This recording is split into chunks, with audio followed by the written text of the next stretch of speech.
우리가 지금 이제 사도행전을 이렇게 보고 있는 가운데 사도행전 15장은 바로 어떻게 본다면 기독교 역사상 첫 번째 이제 전체 공회라고 표현하는 회의가 있었습니다. 그 회의의 가장 중요한 의제는 우리가 알다시피 이제 바로 1절에 15장 1절에 기록된 되어져 있는 바로 그 문제입니다. 어떤 사람들이 유대로부터 내려와서 형제들을 가르치되 너희가 모세의 법대로 할례를 받지 아니하면 능히 구원을 받지 못하리라 하니 바울과 및 바나바와 그들 사이에 적지 아니한 다툼과 변론이 일어난지라.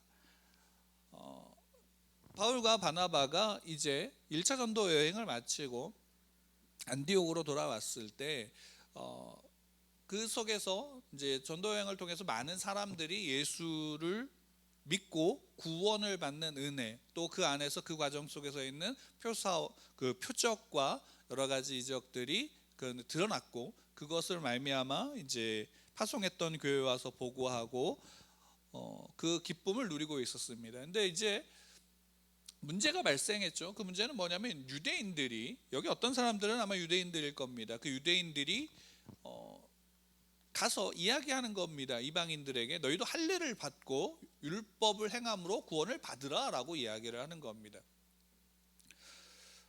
근데 실제로 복음을 전한 바울과 바나바에게 있어서 이 문제는 그냥 쉽게 그래 자기들도 유대인이니까 그렇지 그렇게 넘어갈 수 있는 문제가 아니었죠. 왜? 그들이 구원을 받은 것은 율법을 지켰기 때문이 아니라 예수 그리스도를 믿음으로 말미암아 구원을 받았다라는 사실에 대해서 분명히 알고 있는 그들은 율법과 할례를 행하는 그런 이제 행위로 구원을 받지 않는다라는 사실로 말미암아 이제 논쟁이 되었던 겁니다. 그래서 이 일이 이제 커지게 되니까 예루살렘에 있는 이제 소위 말한다면 사도들에게 또 장로들에게 이 문제를 함께 논의하고자 사람들을 보냈고, 또 그로 인해서 이제 예루살렘에 사도들과 장로들이 모인 겁니다. 분명한 거는 우리가 이제 이 사실을 통해서 알 수 있는 게 무엇이냐면, 제가 이제 사도행전 초반에 우리가 함께 나눌 때도 말씀드렸지만, 우리가 초대교회로 돌아가자라고 했을 때의 초대교회는 어떻게 본다면 오늘날 우리는 초대교회의 그 모습을 너무 이상적으로만 기억하고 있어서 그 이상적인 어떤 교회로의 회귀를 생각하는 경우가 참 많은데, 실제로 초대교회 때 그 초대교회는 온전한 이상적인 어떤 교회의 모습이 아니었습니다. 어떻게 본다면 예루살렘의 그 교회는 굉장히 우리가 부흥에 대해서도 그 안에 이제 그 사람들이 많이 늘어났다, 병든 자들 치유받았다라는 것으로 말미암아 사람들이 굉장히 많이 모였다라는 것에 착안을 해서 굉장히 컸을 거라고 생각할 수 있지만, 실제로 그때 당시의 교회는 교회로서, 그러니까 우리가 생각하는 오늘날의 교회가 아니었습니다. 그러니까 어떻게 본다면 유대인들 중에 한 분파로 여겨지는 그런, 어떻게 본다면 예수를 믿는 분파, 유대교 중에 한 분파 이렇게 여겨졌던 상황이죠. 그러니까 그걸 가지고 교회다, 물론 교회지요. 여러분 오해하지 마시기 바랍니다. 교회지만 오늘날 우리가 생각하는 교회의 모습과는 달랐다라는 겁니다. 다만 본격적인 어떤 이제 모임으로서 공동체로서 조금씩 시작하게 된 시기가 있다면, 물론 그 전에도 있었지만 언제부터 시작되었냐라고 우리가 이야기할 수 있냐면, 스데반의 순교를 통한 핍박이 임했을 때 이제 소위 말한다면 도망쳤죠. 예루살렘에 있다가 많은 믿는 자들이 도망쳐서 사마리아로 가거나 아니면 사마리아를 넘어서 이방의 나라로 이제 들어간 겁니다. 물론 그 전에도 이미 유대인들이 흩어져 있었기 때문에 그 안에서 이제 여러 핍박들 속에서 피해서 다른 나라로, 다른 도시로 이렇게 넘어갔지만, 거기 안에서 이제 그래도 믿음을 지키고 그 믿음의 복음을 전하는데, 문제가 우리가 지금 생각하는 문제는 아니지만 당시로서는 되게 큰 문제가 생긴 거예요. 왜냐하면 이방인들이 그 이야기를 듣고 복음을 듣고 믿게 되어지는 일들이 생기게 되니까 어떻게 할 줄 몰라서 사람을 보내기도 하고 뭐 이런저런 생각들이, 아마 문제들이 있었을 겁니다. 그러나 그 한 번의 결론을 내린 게 이제 누구냐면 하나님께서 베드로를 통해서 환상을 통해서 보여주신 거죠. 그래서 이방인들에게도 구원을 얻는 회개를 주셨다. 누가? 하나님이 주셨다라는 것을 인정했습니다. 그러니까 이방인들에게도 구원이 임했다라는 사실이 이제 유대인들 안에, 유대인 그리스도인들 안에, 그 사도들 안에 인정이 된 겁니다. 그래서 오늘 야고보가 14절에 하반절에 보면 시므온이 말하였으니라고 이야기하는 것에 대해서 베드로가 이미 여러분 베드로가 시몬인 건 아시죠? 네, 그 베드로가 이미 이야기한 것을 통해서 들었는데 그것이 선지자들의 말과 일치하다라고 똑같다라고 이제 야고보가 이제 이야기를 하고 있는 겁니다. 어찌됐든 그 안에 여러 논쟁들이 있었고 또 그 논쟁들 속에서 결국 바리새인들로 예수를 믿는 이들이 그 속에서 이야기한 것이 야, 이방인들도 율법을 행하고 할례를 받아야 돼, 할례를 행해야 돼 라고 이제 이야기할 때 그 안에 이제 사도들, 그러니까 특히 베드로를 중심이나 또 바울과 바나바를 중심으로 한 이들이 서로 논쟁을 하다가 그것이 이제 결론적으로 내려진 것이 이제 베드로의 이야기인 겁니다. 베드로 이야기를 우리가 지난주에도 우리가 함께 나눴지만 11절에 보면 그러나 우리는 그들이 우리와 동일하게 주 예수의 은혜로 구원받은 줄을 믿노라 하니라 라고 이야기하는데, 여기에 그들이 우리와 동일하게가 어떤 의미냐면 그들도 우리처럼, 그들도 우리와 같이 구원을 받았어. 근데 받았는데 어떻게 하냐? 예수를 믿는 믿음으로 구원을 받은 거야 라는 것에 대한 이야기를 베드로가 이야기를 하고 있는 겁니다. 그러니까 여러분, 여기 이 예루살렘 공의회의 이 안에서의 가장 큰 논쟁의 여지는 무엇이었을까요? 율법을 지키느냐 안 지키느냐, 율법으로 구원을 받느냐 아니냐의 문제도 있죠. 왜? 그것이 어떻게 보면 가장 큰 두드러진 문제였지만 또 하나는 뭐냐면 이 안에 담겨진 이들의 시각이에요. 왜? 이 당시에 그리스도인들은 다 누구였을까요? 유대인들이었죠. 그 유대인들이 예수를 믿고 구원을 받았지만 그들의 시각에는 여전히 세상의 중심은 누구냐면 유대인들이었어요. 그러니까 자기들은 유대인들을 제외한 모든 다른 열국의 민족들은 다 뭐예요? 이방인인 거예요. 그러니까 이방인이라는 표현 안에는 단순하게 다른 나라 사람이라는 의미가 아니라 구원받지 못한 저주받은 백성, 하나님의 심판을 받을 자들이라는 그 함의가 그 안에 담겨져 있는 거예요. 그러니까 그들이 구원을 받으려면 우리가 지키는 율법을 지켜야 되고 우리가 받은 할례를 받아야 돼라는 주장이 그 안에서 제기가 된 거죠. 그리고 실제로 이 문제는 여기 예루살렘 공의회에서 결과가 나왔지만 이후에도 계속 이어지나요? 안 이어지나요? 이어지는 거예요. 그러니까 어떻게 본다면 유대인들이 자기들 민족의 선민의식과 선민사상에 빠져있는 그 우월함들은 해소가 되지 않는 부분의 문제인 거예요. 그것이 표현되어진 게 뭐냐면 율법과 할례죠. 그럼 당연히 여러분, 우리가 한번 생각해 봅시다. 율법과 할례는 원래 하나님께서 그 모세를 통해서 주셨을 때에 그게 이 유대인들만, 이스라엘 백성들에게만 주어진 것이고 그들은 이거를 지키면 이스라엘 백성들 구원받은 백성이고 이걸 안 지키면 구원받지 못한 백성이야 라는 것으로 주셨나요? 그게 아니죠. 실제로 이것을 주신 거는 뭐냐면 하나님께서 이미 아브라함을 통해서 누구를 택하셨어요? 이스라엘을 택하신 거예요. 택하신 그들에게 이제 너희들이 내 백성이라는 은혜의 증표로 율법을 주신 거예요.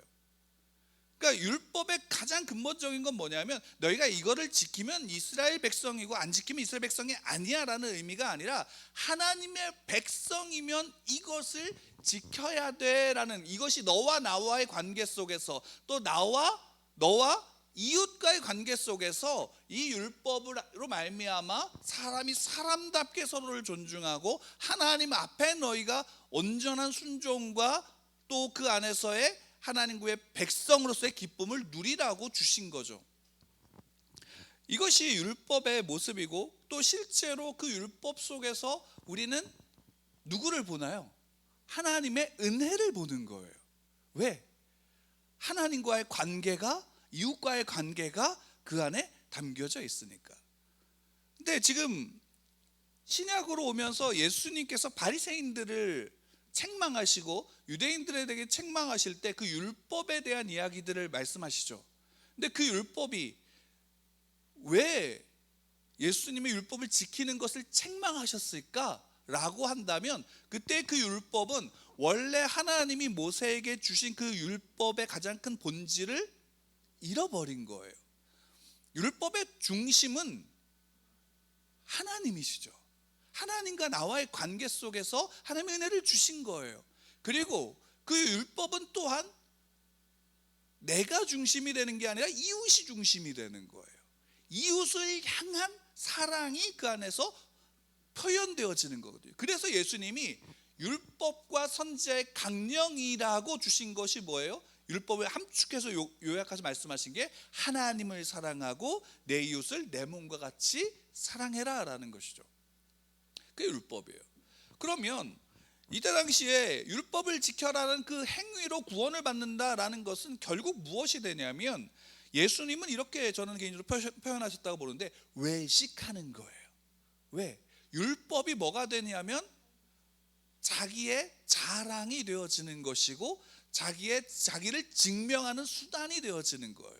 그리고 자기를 증명하는 수단은 결국 뭐예요? 우리가 서로 비교할 때 가장 좋은 게 뭐예요? 저희 아이가 오늘 아침에 차를 타자마자 저에게 이야기해 준 말이 있어요. 무엇이냐면 자기가 하는 게임에서 레벨이 2000레벨이 되었대요. 그게 뭐예요? 자랑이잖아요. 나는 내 게임에서 2000레벨짜리 사람이야. 물론 더 높은 레벨이 있지만 그것이 아니라 내가 노력해서 이렇게 했다라는 수고를 인정해 달라는 거죠. 그래, 맞아요. 근데 마치 율법을 통해서 자기를 자랑하는 것이 그와 같은 거예요. 여러분들, 그와 같은, 죄송합니다, 유치함이 우리 안에, 우리의 신앙에 너무 많은 게 문제인 거예요. 그것을 예수님은 좀 심각하게 말씀하신 거죠. 외식한다라는 거죠. 자기를 자랑하는 것, 자기를 드러내는 것. 여러분 한번 보세요. 율법의 중요함은 하나님이 우리를 사랑하시고 내가 하나님을 사랑하는 것에 있는 거예요. 그리고 그 사랑은 내가 중심이 되고 나를 나타내는 게 아니라 누구를 나타내는 거예요? 하나님을 자랑하는 거예요. 그게 율법의 가장 중요한 요소예요. 나 율법을 지켰다가 아니라 내가 하나님을 사랑하기에 그 율법 가운데 거하는 거예요. 이웃을 사랑하는 것은 율법을 지켜서 내가 너와 달라라는 구분을 짓는 게 아니라 하나님께 받은 그 사랑이 나로 말미암아 그게 증거되어지는 거예요. 그게 율법의 모습이죠. 그러니까 사도 바울은 이야기하잖아요. 저들에게 거침이 된다면 음식을 먹지 마. 그게 우상 숭배했던 음식 먹는 거, 오늘 여기에도 나오지만 음식을 먹는 문제는 당시에 중요한 문제였다라고 보는 게, 그것이 실제로 대부분의 시장에서 파는 음식이 제사를 지내고 나오는 음식, 특히나 고기 같은 경우는 그런 경우가 다였었기 때문에 그것 먹는다라는 건 뭐냐면 그 제사를 지낸 신을 인정한다라는 바와 함께 하기 때문에 어떻게 되어지는 거예요? 함부로 먹지 않았죠. 근데 중요한 거는 뭐 그리스도인들에게 있어서는 그것이 신들에게 드려진 것이든 아니든 중요하지 않게 여겨진 게 뭐냐면, 신은 한 분밖에 없잖아요. 누구예요? 한 분 하나님이시니까. 한 분 하나님이시니까 그걸 먹는 게 문제가 되지 않아요. 근데 그럼에도 불구하고 누군가에게 그게 거치는 것이 되면 어떻게 할 수 있는 거예요? 먹지 않을 수 있는 거예요. 누구를 위해서? 나를 위해서가 아니에요. 그를 위해서예요. 내 옆에 있는 이웃을 위해서인 거죠. 그것이 율법의 핵심이다라는 사실을 이야기하고 있는 거예요.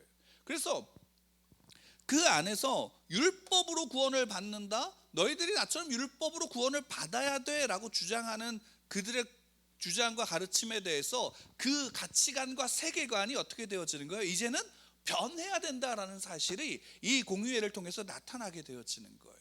근데 그 세상이 바뀌고 세상에서 그 시각이 바뀌어야 된다라는 그것이 야, 세상이 바뀌었으니까 우리도 바뀌어야 돼 로서 결론을 내는 게 지금 아니라는 사실이에요. 여러분, 우리가 오해하는 게 이거죠. 지금 분명히 지난주에도 나눴지만 시대는 바뀌어요, 안 바뀌어요? 바뀌었어요. 제가 생각해 볼 때 지금 10대 있죠. 지금 10대, 20대의 젊은이들, 불과 10년 전에 10대, 20대의 젊은이였던 지금의 30대, 40대의 이들이 지금의 젊은이들을 보면 이해가 될까요, 안 될까요? 안 돼요. 왜? 그렇다고 해서 이들이 잘못했다라고 말할 수 없어요. 왜? 다른 시대를 살거든요. 다른 경험을 하고 있거든요.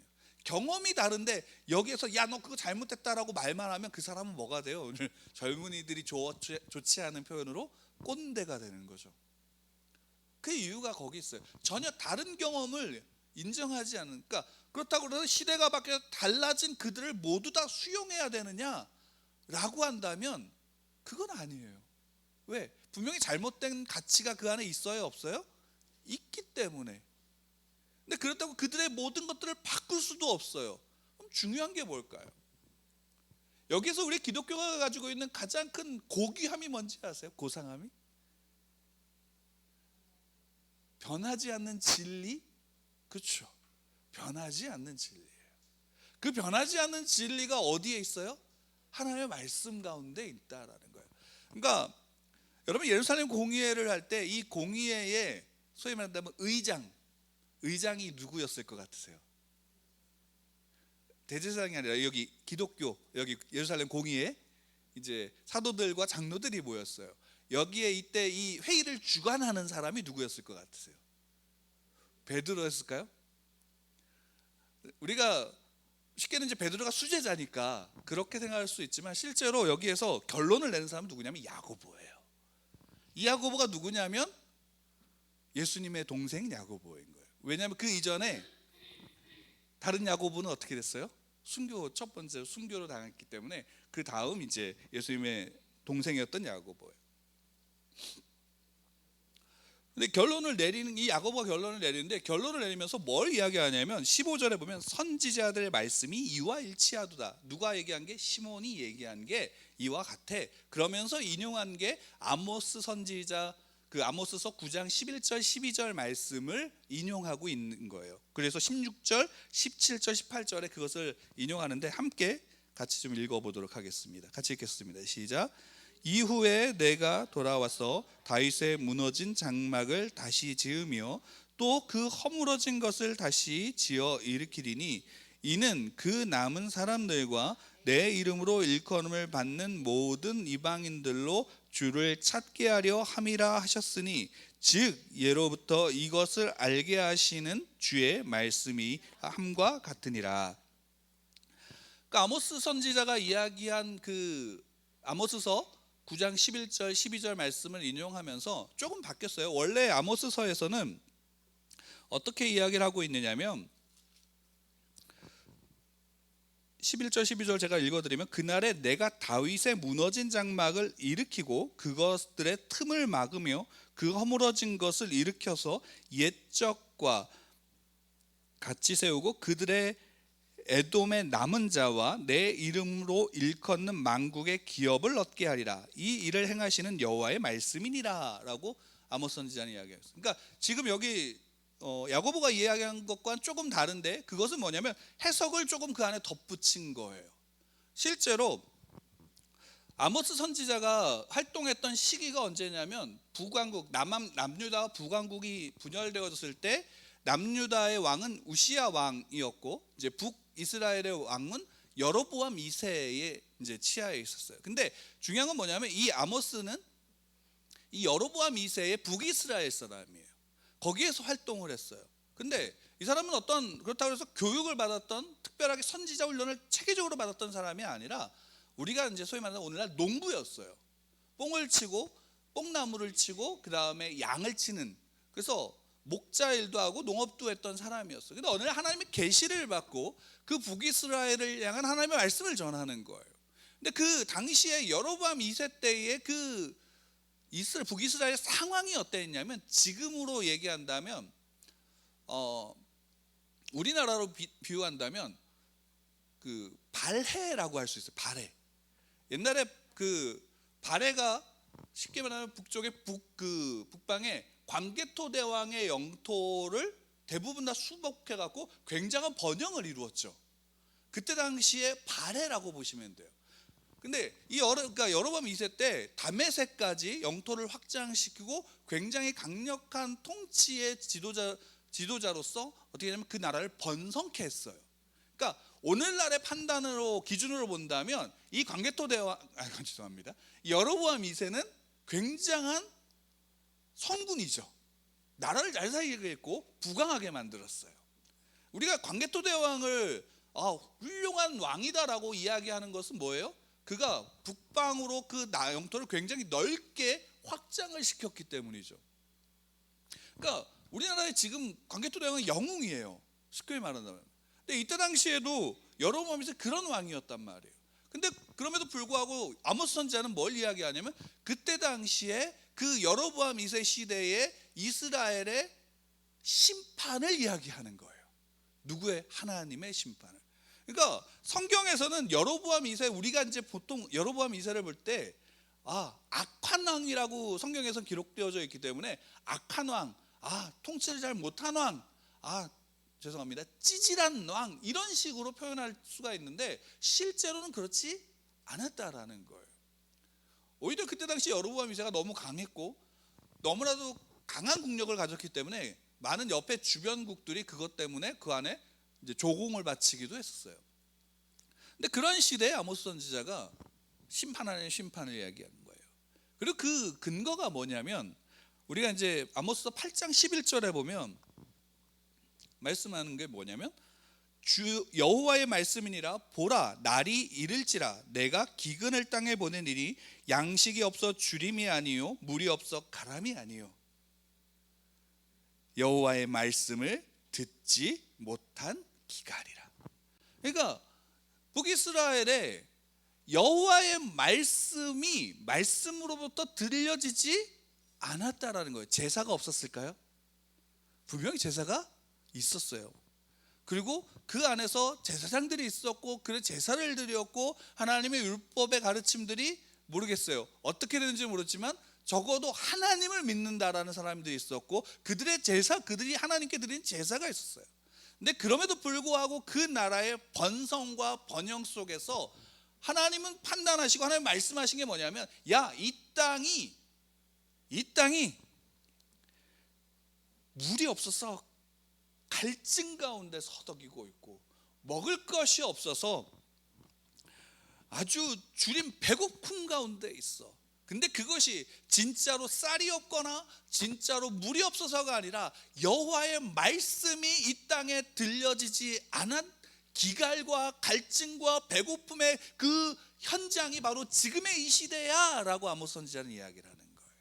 그런데다가 여기에 그러니까 간단하게 얘기하면 그때 구약시대의 이스라엘 백성들의 모습이에요. 왜? 하나님과 세상을, 하나님과 우상을 동시에 섬기고 하나님을 믿는데 세상의 법을, 가치를 따라갔던 바로 그 모습이 이 안에 있었던 거예요. 그 속에서 하나님의 말씀이 있어요? 없어요? 알고는 있지만 그 말씀의 본질을 잃어버린 거예요. 그래서 그 속에서 하나님의 심판을 얘기하고 하나님의 그 심판 가운데서 9장 11절 12절 말씀은 무엇이냐면 회복을 선언하는 말씀이에요. 내가 다시금 세울 거야. 내가 다시금 그들을 불러들일 거야. 그러면서 12절 말씀은 뭐냐면 에돔의 남은 자와 내 이름을 일컫는 만국을 기업으로 얻게 하리라. 그러니까 소위 말한다면 다시금 모든 열방이 너희들에게 고개를 숙일 거고 너희들이 그 땅을 정복하게 될 거야 라는 회복의 말씀을 하고 계시는 거예요. 그러면 지금 이게 야고보가 지금 하고 있는 야고보의 이야기와 이어져요, 안 이어져요? 이것만 본다면 잘 이어지는 것 같지 않은데 여기서 중요한 게 뭐냐면 이 하나님이 회복하시게 한 그 왕이 누구냐라는 거예요. 결국 그 왕은 이스라엘 백성들, 이 선지자, 아모스 선지자도 동일하겠지만 그들이 기다렸던 메시아, 다윗의 자손으로 올 그 메시아로서의 왕인 거예요. 그 왕이 회복하게 하는 거예요. 무엇으로? 주의 말씀으로 회복하게 하는 거예요. 그 야고보는 바로 그 사실을 여기에서 선지자의 말을 인용을 해서 지금 우리가 처한 이 상황에서 이방인들이 주께로 돌아오고 있어. 왜? 주의 말씀으로 그들을 부르셨고 그 말씀으로 그들을 되찾으신 그 하나님의 은혜이고 하나님의 일하심이다라는 사실을 우리에게 성경에서 지금 이 당시에 1차 공의회에서 이야기를 하는 거예요. 그러니까 그래서 그 다음에 보면 재미있는 말씀이 있어요. 야고보가 한 것 중에 19절에 보면 그러므로 내 의견에는 이방인 중에서 하나님께로 돌아오는 자들을 괴롭게 하지 말고 라고 이야기를 하겠어요. 괴롭게 하지 말고. 율법이 괴롭게 하는 건가요? 여러분, 율법이 괴롭게 하는 건가요? 한번 생각해 보십시오. 여러분, 우리의 신앙이 괴롭게 하는 신앙인가요? 근데 당시 유대인들은 율법이 괴롭게 하는 것이다라고 봤을까요? 안 봤을까요? 네. 그들은 자기들이 괴롭게 한다라고 보지 않았어요. 그렇지만 그들이 빠져 있었던 거는 뭐냐면 율법이 가지고 있는 가장 큰 본질되어진 가장 핵심을 어떻게 했어요? 잃어버리고 있었던 거예요. 오히려 하나님의 말씀을 지키고 율법을 지킨다고 하고 할례를 행했다라고 했지만 오히려 아모스 시대에 너희들이 말씀을 듣지 못한 가람 속에서 기갈 속에서 허덕이고 있는 그 모습이 바로 너희와 같다라고 하는 것에 대해서 우리에게 알려주는 거예요. 오늘날 보시기 바랍니다.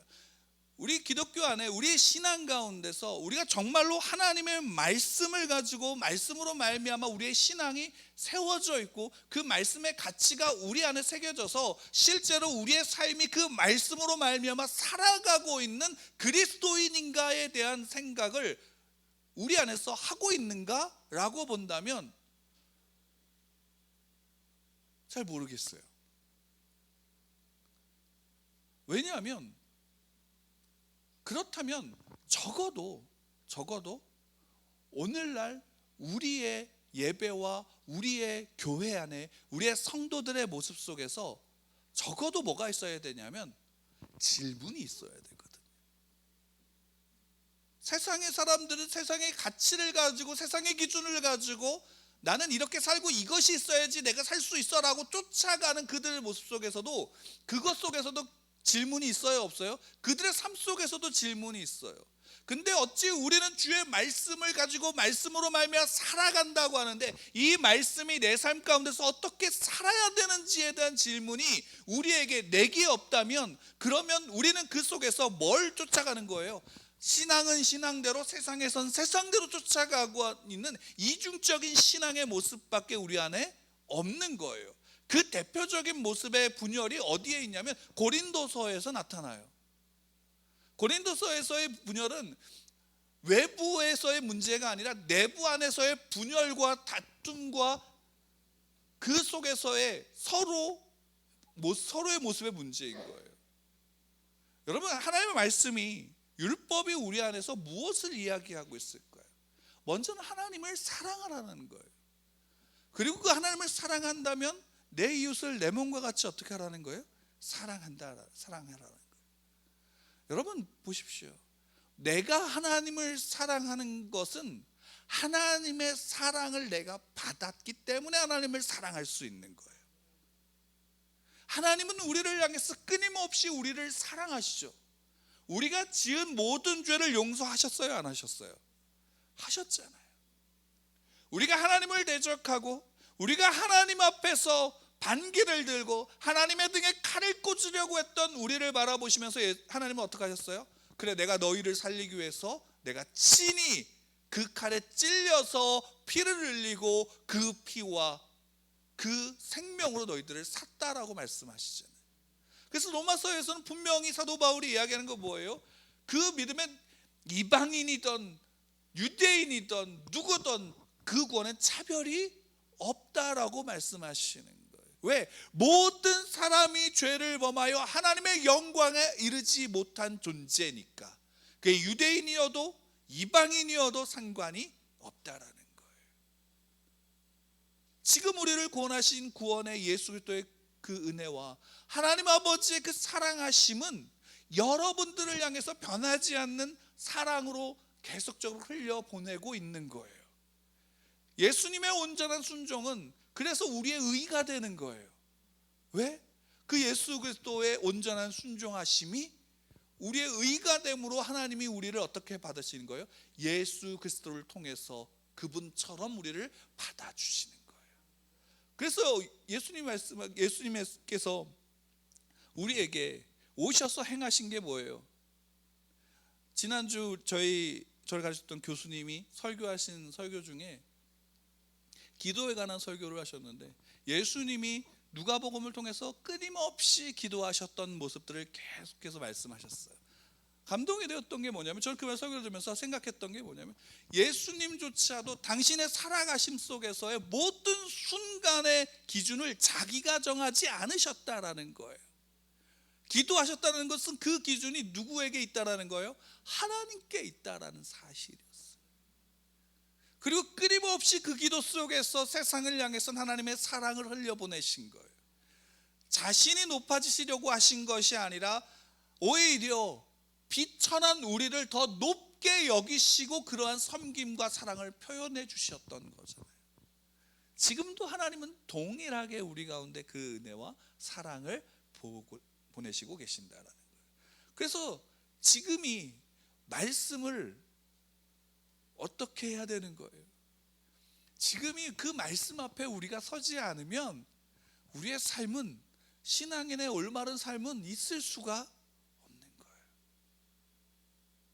그리고 그 말씀 속에서, 그 말씀은 구약이나 신약이나 또 신약을 이어서 지금도 그 신약에 살고 있는 우리의 이 시대 속에서도 동일하게 우리 안에서 이어지고 있고 말씀해 주시면서, 시대가 바뀌어도 그 바뀐 시대 속에서 그들을 향한 낮아짐이 우리 안에 있는 거예요, 없는 거예요? 있는 거예요. 야, 1000렙에서 2000렙이 되려면 얼마나 게임을 한 거야? 요즘을 사는 아이들에겐 이해가 돼요, 안 돼요? 안 되죠. 왜? 제가 봐도 그래요. 제가 봐도 그래요. 아이들은 전혀 다른 시대예요. 다른 환경이에요. 거기에서 내가 가지고 있는 기준을 가지고 의구해봐야 나올 수가 없어요. 근데 한 가지는 있어요. 적어도 하나님이 나를 사랑하신다는 거. 그리고 나를 사랑하시기 위해서 친히 이 땅에서 가장 낮은 자리로 오셨다라는 것. 그리고 그 속에서 하나님은 나를 더 높게 여겨 주셨다라는 것. 그럼 우리의 사랑은, 이웃을 향한 사랑은 거기에 있는 거 아닐까요?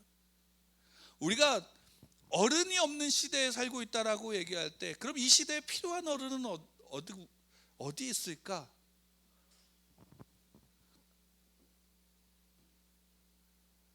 얼마 전에 김동호 목사님이 SNS에 글 올린 것 중에, 저는 뭐 그 글을 다 뭐 봐서 동의하고 뭐 이런 차원이 아니라 거기에 한 문장이 눈에 딱 들어왔어요. 김동호 목사님 당신을 어떻게 보면 뒷방 늙은이라고 표현하시더라고요. 저 그 표현이 너무 다가왔어요. 뒷방 늙은이. 그러니까 이거는 좀 비하하는 표현일 수 있지만, 다르게 표현한다면 모든 것을, 그 삶의 모든 것을 내려놓는 할머니 할아버지의 모습이 보이지 않나요? 그리고 할머니 할아버지를 아이들은 대부분 친하게 가깝게 지내는 아이들은 좋아해요. 왜일까 생각해 보면 엄마 아빠는 따지는 게 많아요. 근데 할머니 할아버지는, 저희 아이만 보더라도 뭐 영어를 가서도 마찬가지지만, 할머니 할아버지가 뭘 터치하는 걸 보지 못했어요. 그냥 가만히 지켜보고 그냥 가만히 인정하는 거예요. 그러니까 아이들은 그 속에서 뭘 하냐면 그냥 자기를 받아주는 그 속에 그냥 있는 거예요. 그 울타리 안에서. 여러분, 하나님이 우리를 사랑하시는데 하나님을 어떻게 바라보실까요? 하나님 너 이거 해야 돼 저거 해야 돼 이렇게 해서 따지고 너 이러고 잘못했어 저거 잘못했어 라고 말씀하시나요?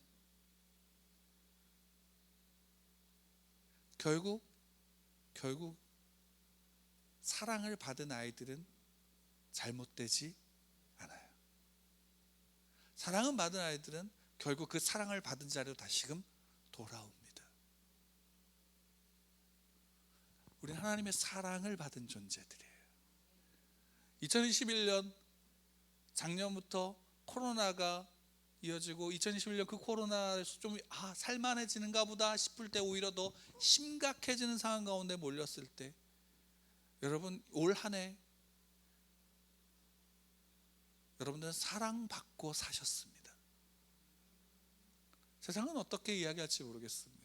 근데 적어도 저는 여러분들에게 말씀드리고 싶은 건 여러분들 사랑받고 사셨습니다. 하나님은 여러분들 사랑하십니다. 성경에서 말씀으로 그렇게 우리에게 주십니다. 내가 잘못한 것이 있어요? 하나님의 사랑 안에 있으면 내가 스스로 그것을 깨닫게 되어지고 하나님의 영이 우리 안에서 그것을 말씀하십니다. 그러면 그 하나님께서 깨닫게 하신 잘못은 우리에게 나를 향한 책망이 아니라 그것조차 용서하시고 받아주신 하나님의 사랑입니다. 여러분 오늘날 우리가 이 시대 속에서 그리스도인이 그리스도인다움은 너무 많은 일을 하고 너무 많은 말을 하는 것이 아니라 이 시대에서 슬퍼하고 아파하는 이들을 향해서 묵묵하게 그들의 옆에서 같이 비를 맞아줄 수 있는 이가 아닐까 생각합니다.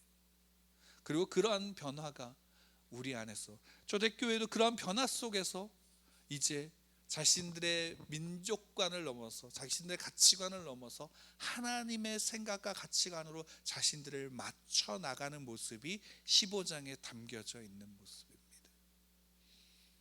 물론 그것에 대해서 반대하는 이들이 여전히 있었을 겁니다. 그러나 결국 지금 우리가 배우고 우리가 인정하고 우리가 믿고 있는 바는 무엇입니까? 바로 그들의 고백이고 그들의 선택이었습니다. 하나님은 그렇게 우리 안에 역사하십니다. 하나님 여러분들 사랑하십니다. 변하지 않는 사랑으로 여러분들 사랑하십니다. 그 사랑 안에 거하고 있음을 믿으시고 내가 무슨 사랑을 받았는지 또한 고민해 보시며 그 사랑 안에서 고백하고 그 사랑을 나누시고 그 사랑으로 기뻐하는 즐거워하는 위로를 받는 여러분들 되기를 축원합니다.